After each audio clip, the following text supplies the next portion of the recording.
अगर आप भी चाहते हैं नए वीडियो एवं नए ऑडियो देखने एवं सुनने के लिए DJ Radhe Raj mobile number 82525149 एवं बेल आइकन दबाना ना भूलें। प्रेजेंस बाय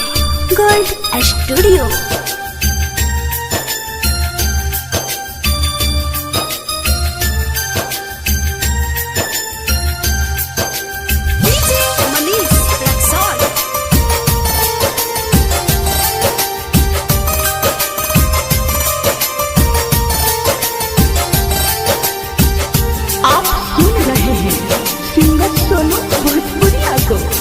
जहाँ जाए सनम बनैखे गम, जहाँ जाए सनम बनैखे गम, अखिया न भरिया बोलो से तू ससुरा जइबू बलोरो से,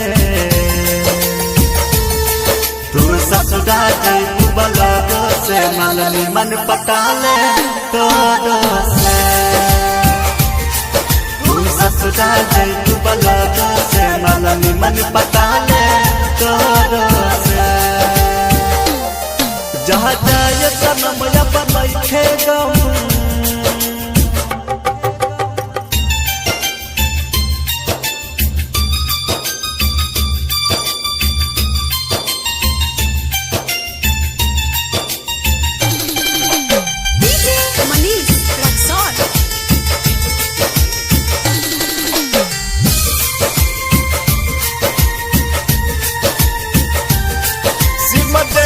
हमारा मोबाइल हो दुआरा पपरत तो आइल हो, मेहदी जाके तू लगाला हो, सोना हो सिंगार सजाला हो, सुनो ये रानी भुलावतानी,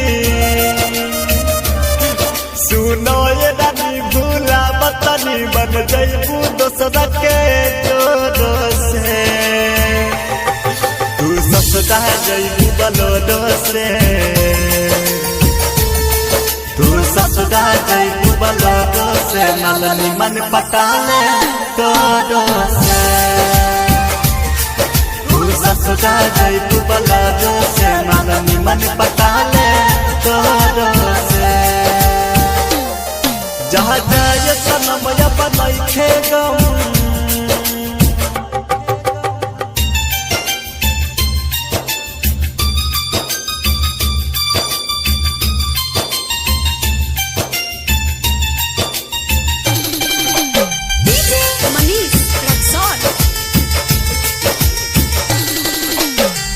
आप सुन रहे हैं सिंगर सोनू भोजपुरिया को।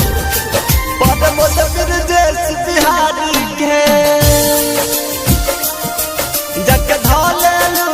दादी के, सोनू भोजपुरिया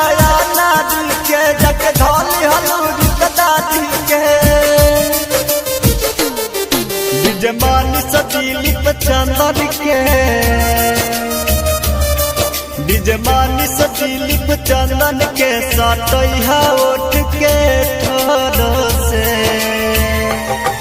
तू ससुरा जइबू बलोरो से, तू ससुरा जइबू बलोरो से, मननी मन पटाले तोरो से, तू ससुरा जइबू बलोरो से, मननी मन पटाले तोरो से। जहाँ जाए सनम बनैखे गम,